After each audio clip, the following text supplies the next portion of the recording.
Hi everyone, absolutely fantastic to be with you all. Thanks for having me. I've got to say my mum was particularly excited that I was coming to your company today and has given me a big shopping list for your store. So it's a real pleasure to be at a company with such a fantastic history. But as Nigel said, also an example of what our future is about. Thanks to companies like yours and all your hard work, Brexit Britain has now overtaken the Netherlands, France and Japan to become the 4th biggest exporter in the world.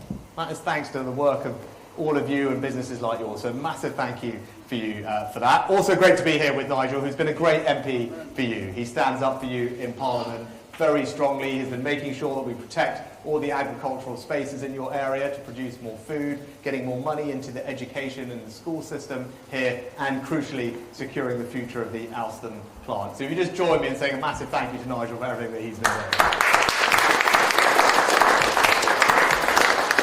So, I'm going to get straight to it. Right, I'm going to get straight to it. I understand why many of you might be hesitant about supporting us again at this election. I am not blind to the frustrations that you feel about me, about our party. Right? It's been a very difficult few years with COVID, the war in Ukraine, and we haven't got everything right. We've made mistakes, and we haven't made as much progress in all areas as we would have liked. But right, this is not a by-election. Right? This is a choice about the future of our country, and a choice that is going to have profound consequences for you, your family finances, and the direction of our nation. And before you make that choice, you should just think very hard about what a Labour government would actually mean for you. Right? The first thing to know is that you don't even know. You can't be sure, because Keir Starmer changes his mind on almost every major position that he has taken. Right? And times that we're living in, you need leadership which has the courage of its convictions. That's what I have. I get that you may not agree with me on everything, but at least you know where I stand. That's what leadership is about. You have to ask yourself, why is he not telling you his plan for the country, what he wants to do? Because he probably doesn't think you're going to like it when you hear it. Right? We know, as you saw last night, those of you that were watching the debate, absolutely no answers about how to tackle immigration. Right? I've got a plan. We're bringing immigration down. We've got a plan to stop the boats. He would make us the soft touch of Europe when it comes to that issue. On net zero, I've put changes in place that mean, of course, we're going to get there, but we're going to get there in a sensible way.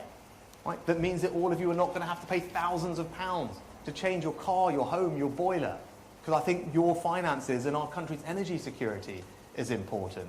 And in fact, on the topic of security, we're living in an incredibly dangerous time.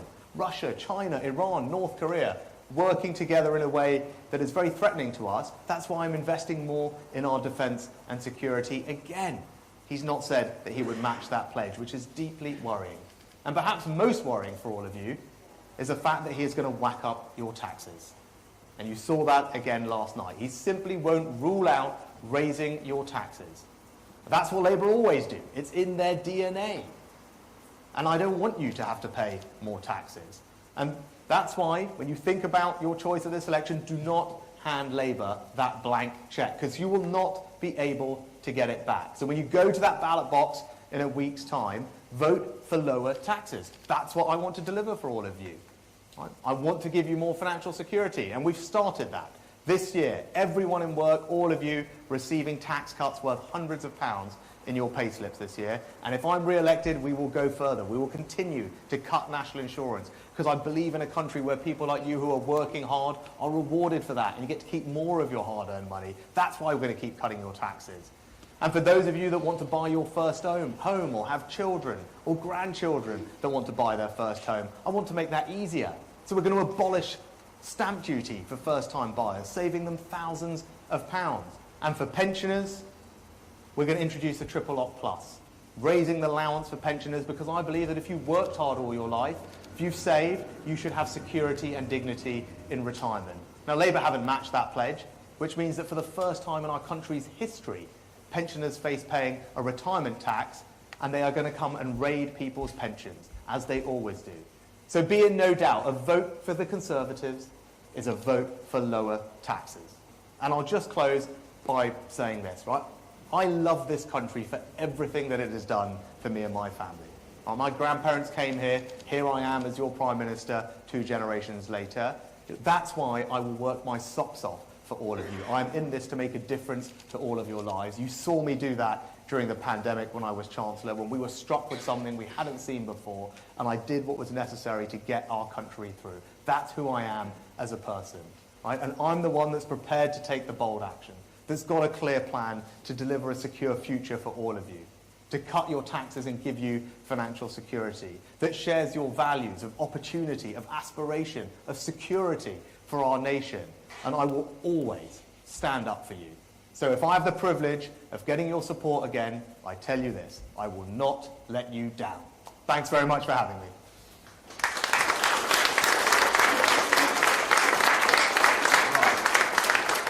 Right, we're going to open up if anyone had any questions. Right, who's going first? Hi, how are you? Hi, I'm fine, thank you. Having a nice day? Excellent day. I did the dipping of the pottery. Did you? Yeah, which I thought was going to go horribly wrong. And it was all right, wasn't it? Yep. I know it was very good, but it wasn't a disaster. She has to say that, you know that. Sorry? She has to say that. It didn't overflow into the pot, right? So yeah. Well, I have 2 young girls actually, and they used to love when they were a bit younger, go to the pottery cafe. So we have a lot of pottery at home over the years. I was saying I'm going to take that pot home with me, and so our daddy's also done some today. But anyway, right. So, Prime Minister, what I'd like to know is why you feel that we should vote for another 4 years of Tory government when in the last 14 years you haven't managed to make a good impression on our country. Things are infinitely worse than they were in 2010. I remember it very well. My first daughter was born then. In 2010, 60,000 people used food banks, and last year that was recorded at almost 3 million. That's not acceptable. Yeah, thank you. What was your name? Sorry. Right. Look, I don't want anyone to have to use a food bank. Of course I don't. Right? But I'm also very grateful to all those people who volunteer at them, who support them, so that they are there for those who need. Right? And they do a brilliant job, and I'm very grateful to them. Right? But this election, as I said, look, there's lots of frustrations that you and others will have about some things in the past, and I'm not going to go over everything that I think we've done and made a difference. But this election is about the future. And if you care about financial security for families, well, that's what I will deliver. Because no one is going to be helped by the taxes going up. Right? So if you're working hard, trying to provide a better life for your family, for your kids, right, all of that is just going to be made harder if your taxes are put up under a future Labour government. I do not want that to happen. We are now starting to cut people's taxes after a difficult few years. My priority when I got this job was to get inflation down, to ease the strains on the cost of living that all of you were experiencing. You've seen just the other week, inflation is now back to target. The economy's growing, wages are rising, energy bills are now falling, so we're in a good place, and we can build on that. You're just starting to feel that change, right? All the hard work and sacrifice, I want to build on that. I want to keep cutting people's taxes and giving them financial security. That's the best way to help families that are working hard. That's a choice for you at this election. Right? If you want more financial security, if you want your taxes cut, that's what I'll deliver. The alternative is that they just go up, and that will make everything harder for you, and I don't want to see that happen. We need to tax the millionaires and the billionaires. That would definitely help.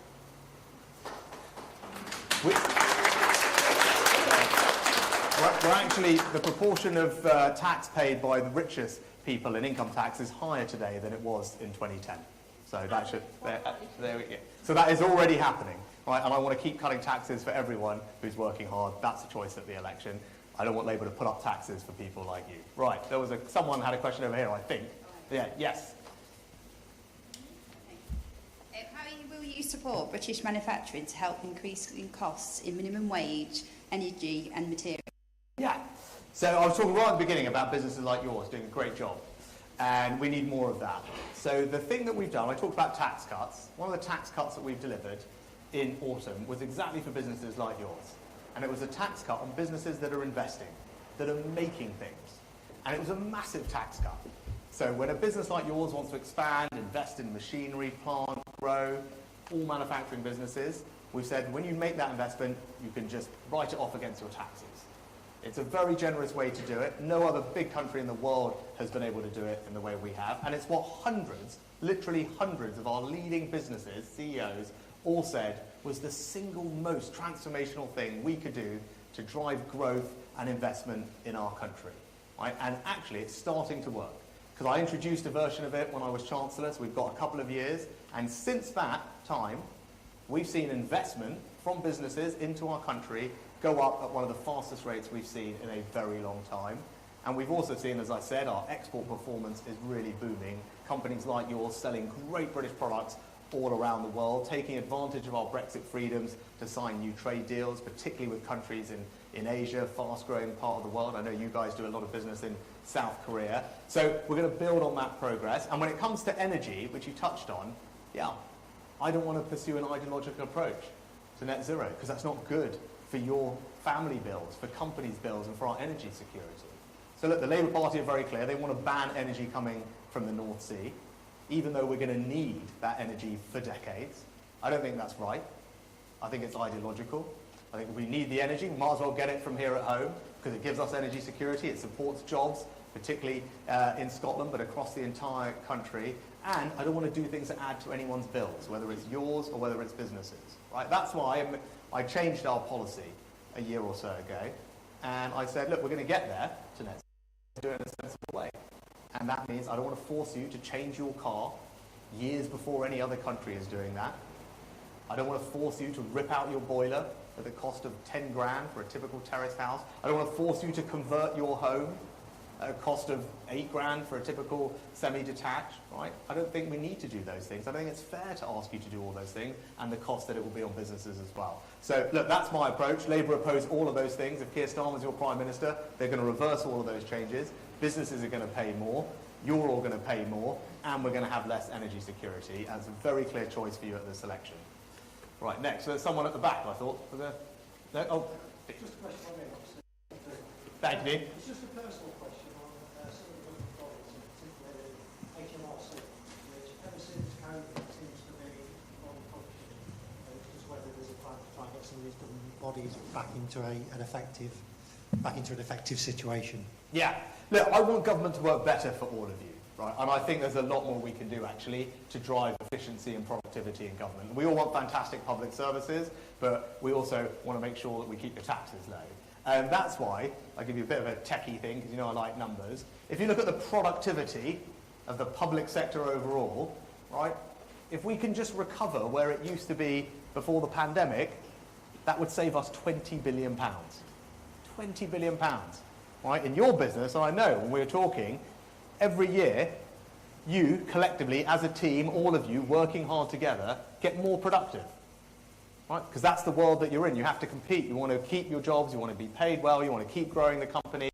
That means every year, all of you work hard to get more productive at what you do. Right? The public sector, since COVID, has got far less productive. I don't think that's right. So I'm saying we've got a very clear plan the Chancellor's put together, is how do we recover where we were before COVID? Right? That's not heroic, right? You guys get better every year. I'm just saying let's just get back to where we used to be. And if we can do that, it will free up £20 billion, which we can reinvest in public services and make sure that you will get the public services that you rely on, whatever they may be. But at the same time, we can do that without raising your taxes. And that's the right thing to focus on.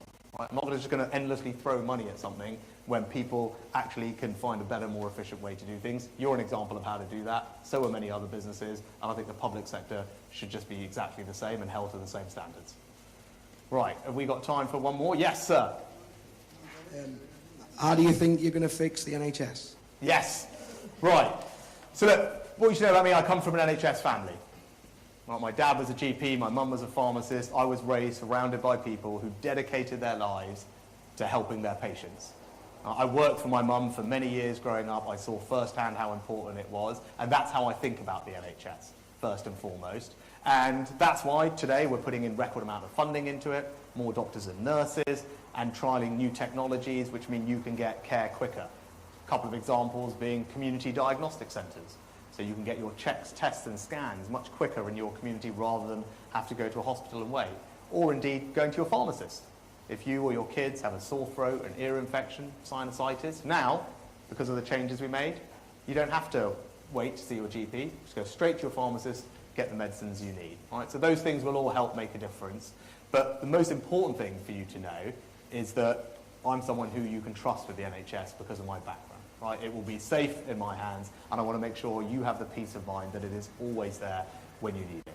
Right? of course, there are challenges that we're overcoming because of COVID, and I'll just leave this one fact with you, right? We've not made as much progress on the waiting list as I would have liked, but 6 million referrals didn't happen during COVID. Just think about that for a second. 6 million referrals for treatment that normally would have happened didn't happen. Now, obviously, now that COVID's finished and behind us, you're seeing all of those come back. And that's what is causing a lot of the pressure. So the NHS is doing more than it's ever done in its history. Right? More people there doing more. But as we missed out on 6 million referrals for a couple of years, taking time to catch up with that is just going to be challenging. Right? But look, we stick to the plan. You're starting to see now waiting lists are coming down. So we're on the right course. Are we going to stop treating people in corridors? Sorry? Are we going to stop treating people in corridors? Yeah, and that's, well, one of the things to make sure we do that is to actually invest more in social care, and that's what we're doing.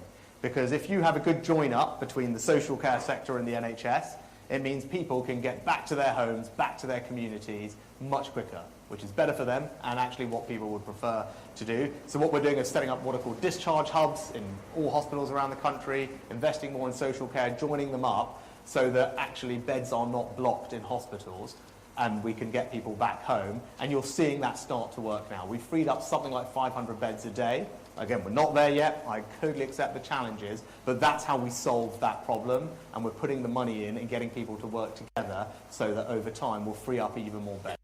10,000 people are in beds in the NHS right now who don't need to be there. They would be better off in their communities or at home. They would prefer that. And we need to just make sure that that can actually happen, and that will free up the capacity that we need. Good. I think we've got time. We're out of time. All right, go on. Yes. Last one. Go on. I wanted to ask you about pensioners. I'm a working pensioner, 52 years, and I'm still paying tax. To me, that's not right. If you've paid into that system for 50 years and you're still paying tax because you're working over that time to try and make yourself a better living. Yeah. So what was your name, ma'am? Margaret. Margaret. You know, I was talking earlier. I believe in a country where if you work hard all your life, just as you're saying, right, you deserve dignity and security in retirement. Right? That is the type of people we are, that is the type of country that we are, and that's what I want to deliver for you. So that's why we introduced a triple lock plus, so that your state pension goes up at a healthy rate every year. And that's what I want to change. So if we're re-elected, we're going to raise the personal allowance for pensioners specifically, so that you don't pay a penny of tax on your state pension. That's what I will do for you. You will have a triple lock plus and you will not pay tax on the state pension, and that is a choice for you and the millions of other pensioners that are watching and are hearing about this election, because under the Labour Party's plans, they are not going to do the triple lock plus, and that means millions of pensioners are going to pay tax on their pension for the first time in our country's history. I don't think that's right. I don't want to see it happen. I want you and everyone else to have the security that you deserve after working so hard. Perfect. Good. All right. Thanks very much, everyone. Take care. Enjoy the rest of the day.